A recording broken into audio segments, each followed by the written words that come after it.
All right, here we go, back for game 2. We've got Micol on the play.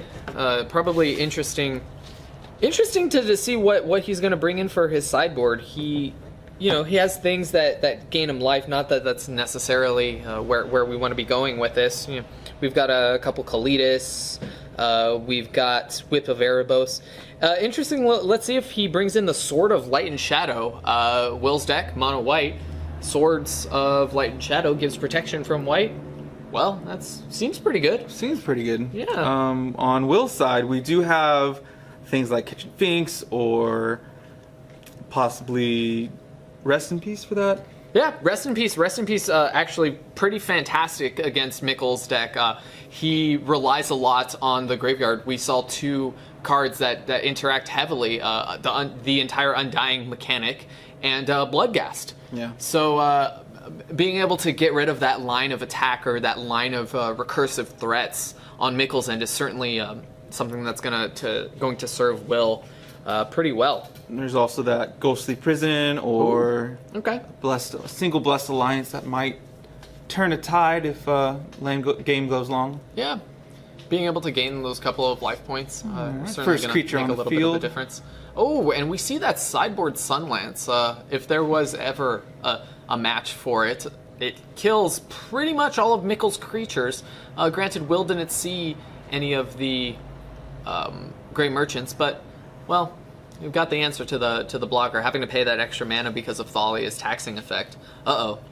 Tectonic Edge, and, oh dear, Mirren Crusader. Micol certainly doesn't want to see that card, does a double take to make sure that it is indeed the card that he thinks it is, and is crying just a little bit. A 2/2 double strike with protection from green and black. Go figure.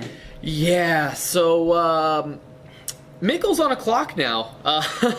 You don't hold back with that Mirren Crusader. You just you just beat Stick down. Micol having missed his 3rd land drop. Not even getting. Oh no, that's a Terramorphic Expanse, not a Close Quarter. But we got Tectonic Edge. Tectonic Edge. Yeah, close enough. Yep. Oh, and then Micol. King of the Cat is out now. Vermaz. Yeah. That's definitely a problem. Being that he only has 1 creature and it's gonna die if he blocks it with that guy. Yeah. But chooses not to. Yep. Well, I don't like combat tricks, and God knows if I lose Vermaz to that. Yeah, it's there's especially when you got a nice clock, anyways. Oh, how cute! Yes, it's a kitty token. Yeah, and Will's not really incentivized to block. He's just taking the 2, going to 18. He knows Micol's missed his land drops, and his board is so overwhelming. Exactly. That.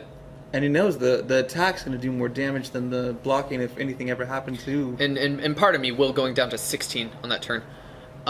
Deciding on the attack to Bile Blight, the Vermaz save 3 points of damage. Still gets hit with the bigger threat, truly, the Mirren Crusader.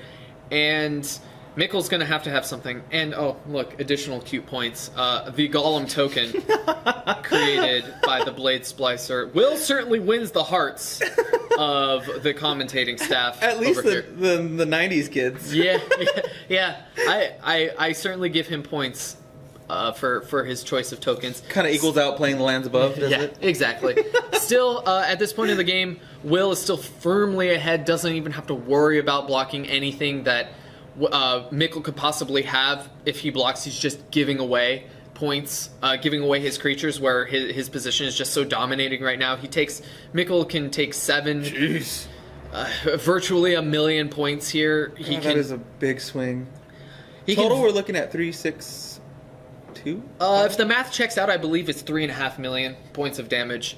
And Micol has to kind of scoop him up. It was unfortunate that he lost a couple of his land drops and wasn't able to get there, but that was out without even ghost quartering. Like, you only stuck on 2 lands. Yeah, he stuck on 2 lands, but also I think the deal was set when the Mirren Crusader came out on curve, and that's a main board. And yeah, exactly. And Will was just able to beat down. I think what Micol could, assuming he didn't hit his third land and he has like a Gatekeeper of Malakir, that's the only way that he's able to deal with the Mirren Crusader, and he can kick it to have Will sack. But once with all those creatures on the board, but once Will had all those other creatures, it's kind of game over from there. Unfortunately for Micol, maybe we'll see him on a little bit later in the day, but Will is advancing, and we're going to be joining you in the next round.